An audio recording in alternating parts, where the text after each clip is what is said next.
Albania sits at a strategic gateway on the Adriatic Sea, with Italy to the west, Greece to the south, and Turkey to the east. Home to an ancient tribal people called the Illyrians, Illyria was celebrated by Shakespeare. Albania has been influenced by neighbouring empires for over 2,000 years. But the people here have retained a unique, proud identity despite conquest by Greeks, Romans, Ottoman Turks, and 20th century powers. My first wonder, rescued from an advancing sea, shows how Albania's long absorbed the influence of outside forces.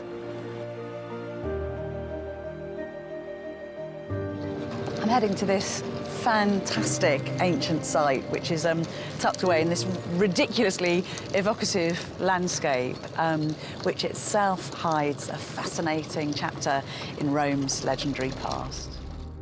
140 kilometres from the heel of Italy and just 3 kilometres from the island of Corfu, this is the site of Butrint. Spanning 200 hectares, the waterside archaeological park is a crossroads of culture, boasting antiquities from the Bronze Age to the Ottoman era.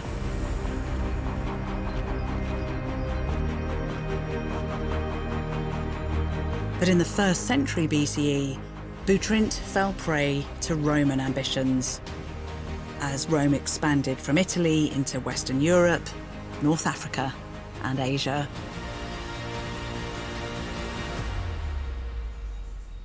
In 48 BCE, Julius Caesar was head-to-head in a ferocious power struggle with his arch-enemy Pompey.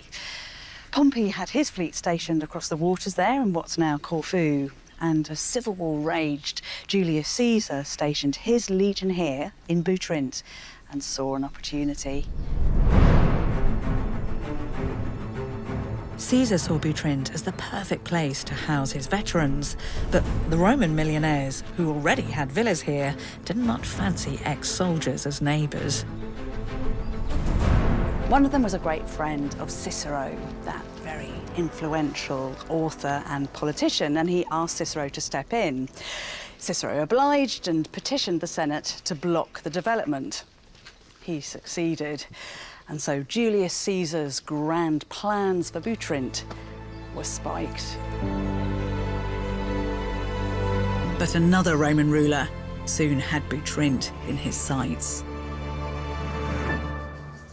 That's the Ionian Sea over there, where the man who would be Emperor Augustus Octavian defeated Cleopatra, the Queen of Egypt, and her lover, the Roman general Mark Antony, in the Battle of Actium. On his way back to Italy, Octavian stopped off here at Butrint to re-energise Caesar's plan to make this a premier Roman colony, and he renamed it Augusta Butrotum. As emperor, Augustus commissioned court poet and spin doctor Virgil to mythologise Roman control of the city. In his epic poem, the Aeneid, Virgil concocts a tale of the Trojan hero Aeneas stopping here on his way to found Rome itself. So this is how Virgil describes Aeneas's arrival in the city. I saw before me Troy in miniature, a slender version of our massive tower, and I pressed my body against a Scaean gate, and those with me feasted their eyes on this, our kinsman's town. And isn't it just brilliant and brilliantly vivid to imagine Virgil imagining Aeneas, that massive Trojan hero, right here? Italians would continue to mythologise their connection to Butrint. Millennia later, this led to these remains being uncovered while Italy was trying to forge a new global empire. This theatre was excavated between 1928 and 1932 by this man. He's Luigi Maria Ugolini, and he was a dedicated, ambitious, passionate, dashing Italian archaeologist, which all sounds great apart from the fact that he was sent here on commission by Mussolini's fascistic regime. Basically, the fascists wanted to draw a direct line from ancient Roman greatness to their plans for Italian world domination. So, although the work here was incredible and they discovered extraordinary things, it was as much about politics as it was about science.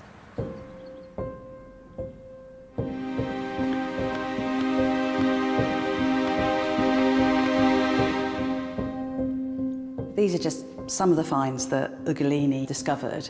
It's the imperial family, and they originally decorated the theatre, so it was a really unmissable sign to everyone that the Romans had arrived. That's Augustus himself there, and this is his wife, Livia. She was looted after the fall of communism. She's only just been returned, so I'm meeting Livia face to face. Now she's back home. Celebrating 2,000 years since the founding of the Roman Empire, Mussolini cast his regime as the second coming of Rome. Commemorative stamps were even issued, featuring Aeneas at the newly unearthed Butrint. A multinational team of archaeologists, led by the Albanian Institute of Archaeology and the University of Notre Dame, have unearthed much of the ancient city, including the Roman Forum. Discovered in 2005, I've been allowed into the dig site. So this bit of the site is slightly hard to read, but that's because it's being excavated at the moment.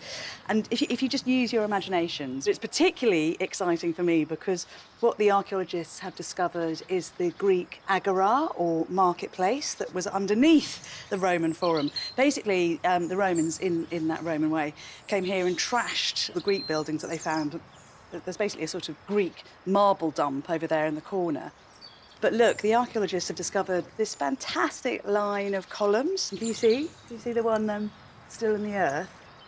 And this was part of a stoa, which was a sort of colonnade where those lovely Greeks would walk and talk and think big, beautiful ideas. And it goes right the way down the length of the forums. That's around 75 metres.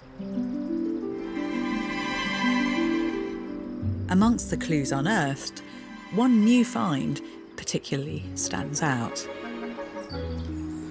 I've just been presented with this, which, you've got it right, it's a phallus. So I've seen a lot of Roman phalluses in my time.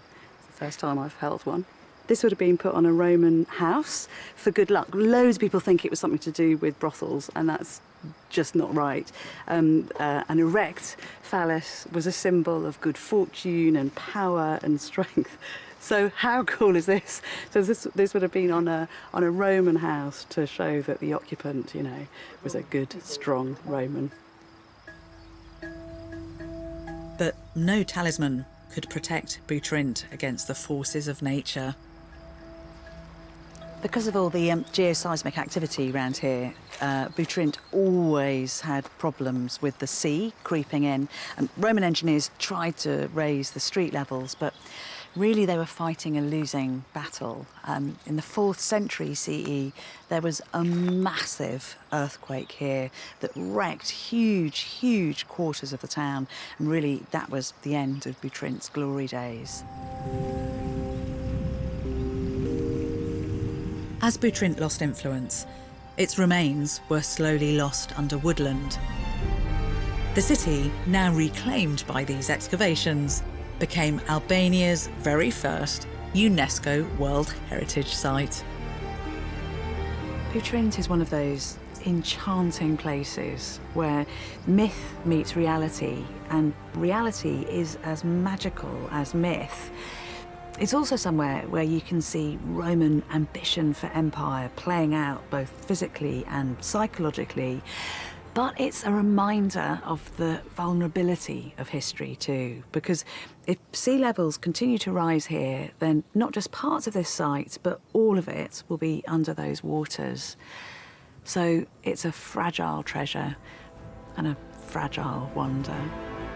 Next, I continue my journey exploring the Albanian Alps.